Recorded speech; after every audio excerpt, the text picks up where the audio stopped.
Olá, queridos, graça e paz. É um prazer estar aqui com você, ministrando um pouco da palavra nesse tempo tão diferente que estamos vivendo. Eu gostaria que você encarasse toda essa situação mesmo, como eu estou pensando assim, uma aventura de fé. De fato, é uma oportunidade que temos de provar a nossa fé, de mostrar a fé que nós temos, a palavra em que temos crido, Deus que nós servimos. Vai ser um tempo em que vamos crescer e amadurecer sobrenaturalmente. Vamos sair daqui dessa situação melhores como igreja e melhores como crentes também. Amém? Eu estava meditando sobre esses dias, sobre todos esses acontecimentos em que estamos vivenciando, estamos testemunhando no mundo. E eu estava pensando, né, vai parecer uma frase bem corriqueira para você, com certeza você já deve ter ouvido ou até pensado isso em outras situações, mas eu estava pensando, o que Jesus faria se tivesse nessa situação? Como Jesus ele se comportava diante de um problema grande, diante de uma situação aterrorizante, diante de uma situação que poderia comprometer a vida dele e de outras pessoas?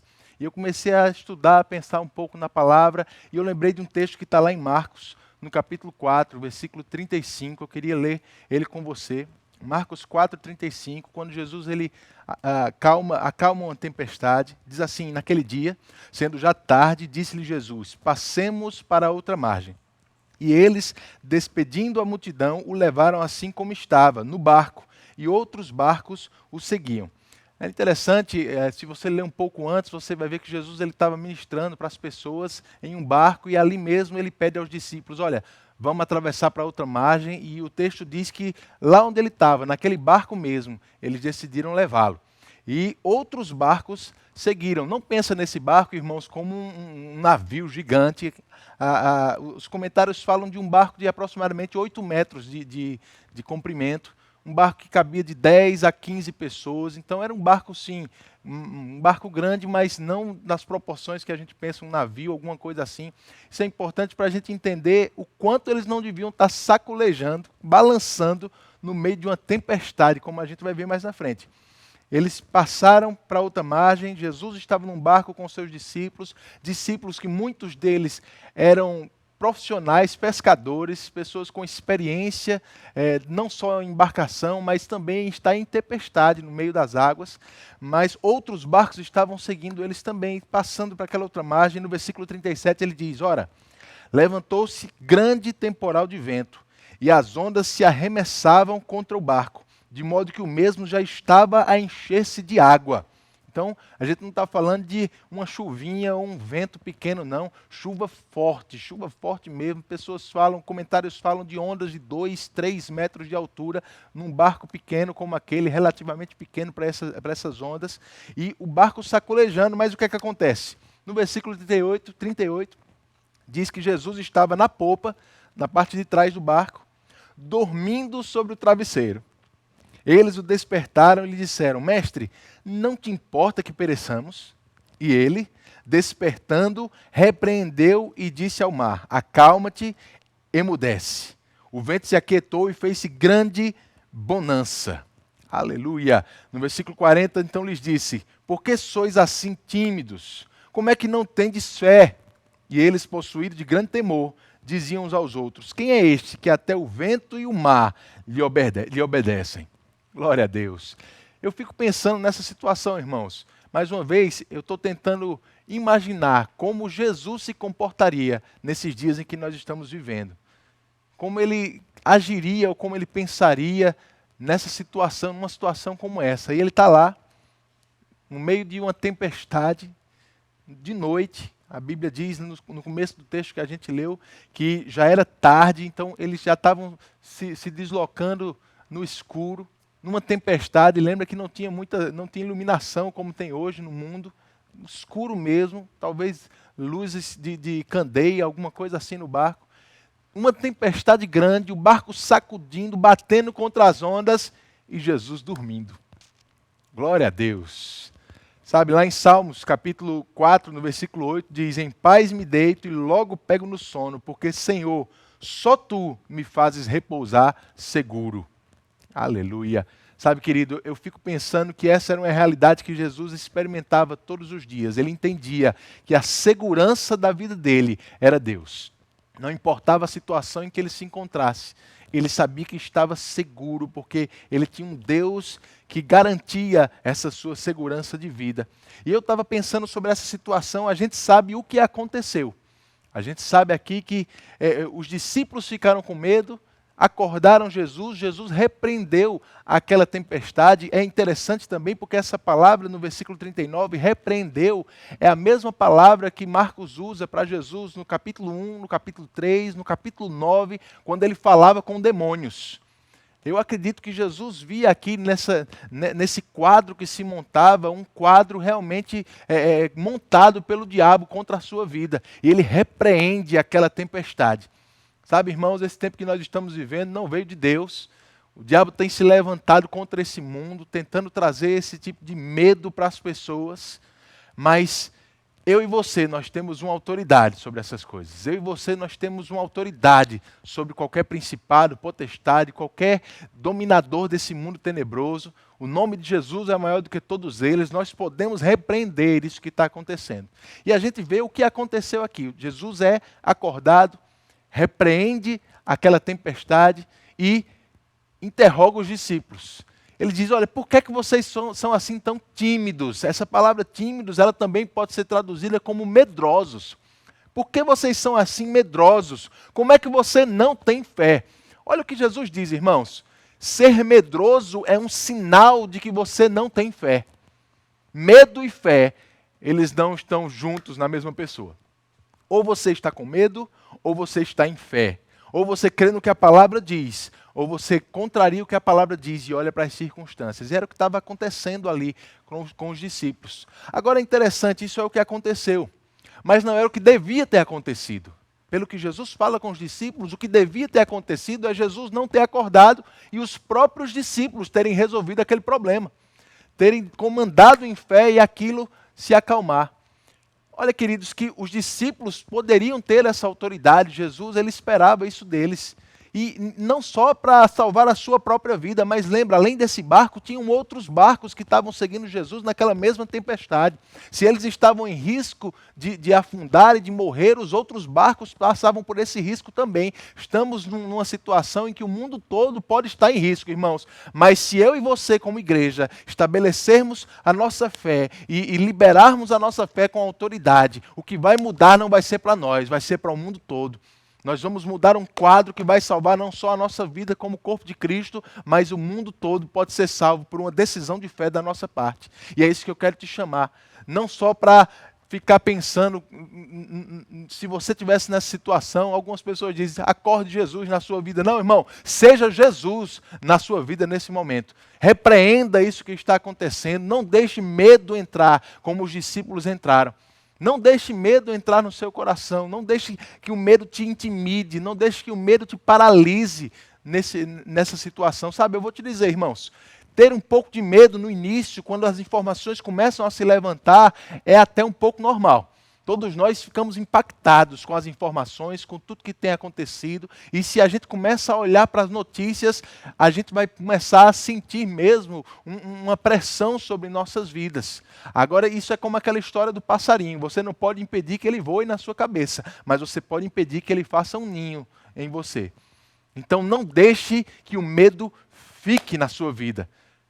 Por mais que você seja uma pessoa corajosa, por mais que você seja uma pessoa ousada, talvez muitos de nós ficamos abalados nesses primeiros dias, pensando em todas essas situações, mas não deixe que isso permaneça na tua vida, querido. Tome uma posição, decida não ter mais medo, decida crer na palavra, andar em fé, repreender essas coisas, fazer a tua parte como crente.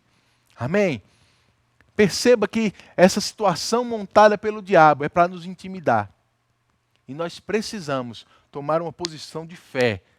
Tomar uma posição de fé. Não deixar que o medo nos paralise. Não deixar que o medo nos tome. Nós não estamos obedecendo às instruções da autoridade por medo. Nós estamos fazendo isso por sujeição, por obediência, porque entendemos que isso é um princípio e Deus, ele precisa que os princípios sejam respeitados para que a palavra funcione. mas nós precisamos obedecer às instruções das autoridades e continuar fazendo o nosso trabalho espiritual, o nosso trabalho de fé, declarando a palavra, vendo as coisas mudando, pouco a pouco, através da palavra que estamos falando. Irmãos, não importa o quadro que está sendo pintado, não importa o futuro que está sendo anunciado, o que a gente fala pode mudar esse futuro. O que a gente fala pode fazer com que no Brasil aconteça diferente do que em qualquer outra nação nesse país, nesse mundo.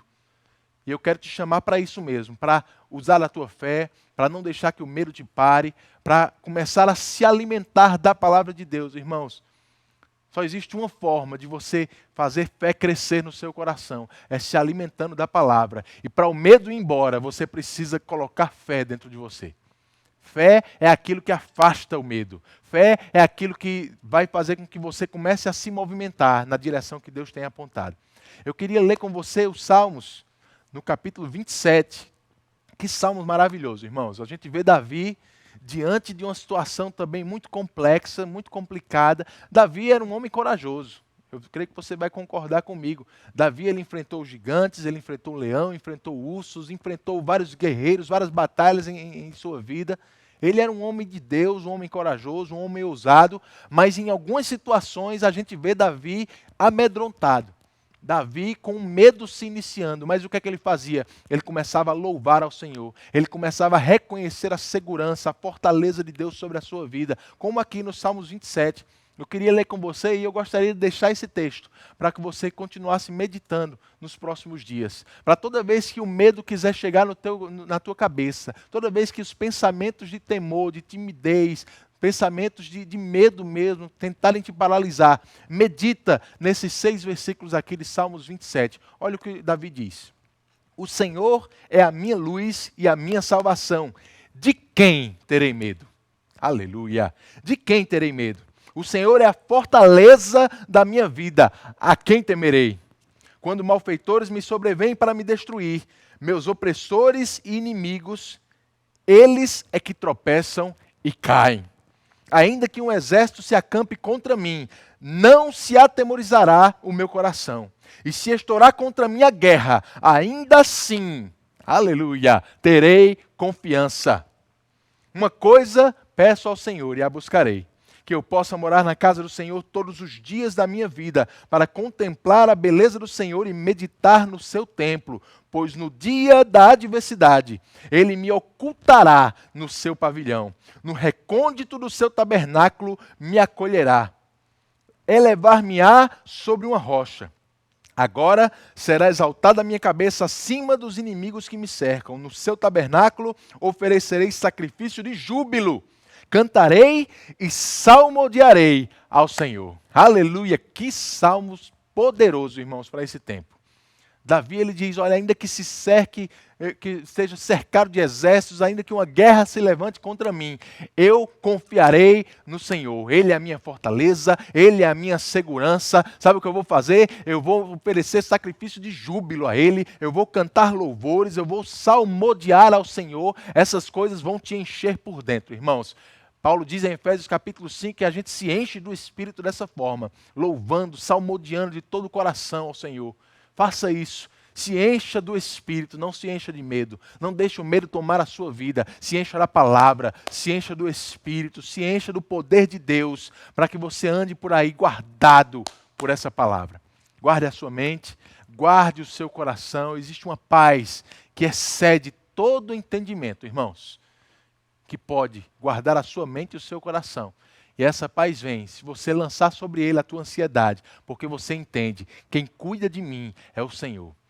Você vai estar como Jesus, dormindo, mesmo no meio de uma tempestade que poderia te causar morte, dormindo, descansando, confiando em Deus, confiando naquele que é a tua segurança, confiando naquele que é o único que pode te salvar nessa situação. Graças a Deus, médico nenhum pode fazer nada por nós, medicamento nenhum. Não existe ainda uma explicação natural para as coisas serem resolvidas, mas graças a Deus, temos um Deus todo-poderoso em quem podemos confiar. E Ele é mais do que suficiente para nos livrar disso, para nos fazer vitoriosos e para nos conduzir sempre em triunfo. Fica firme na tua fé, persevera na palavra que você tem aprendido na nossa igreja, medita nessas coisas, e eu tenho certeza, irmãos, que o teu coração vai ficar guardado. Quando as notícias se levantarem, você não vai se atemorizar com as notícias. Quando as tempestades, os ventos começarem a soprar mais fortes ainda, se for o caso, você não vai se atemorizar, você não vai perder um minuto do teu sono pensando nessas coisas. Amém? Declara a palavra, declara aquilo que você crê, guarda os teus pensamentos, e esse tempo vai passar rapidamente, mais rápido do que estão dizendo lá fora. E eu e você vamos estar mais fortes e mais maduros depois dele. Fica na paz, seja abençoado, em nome de Jesus.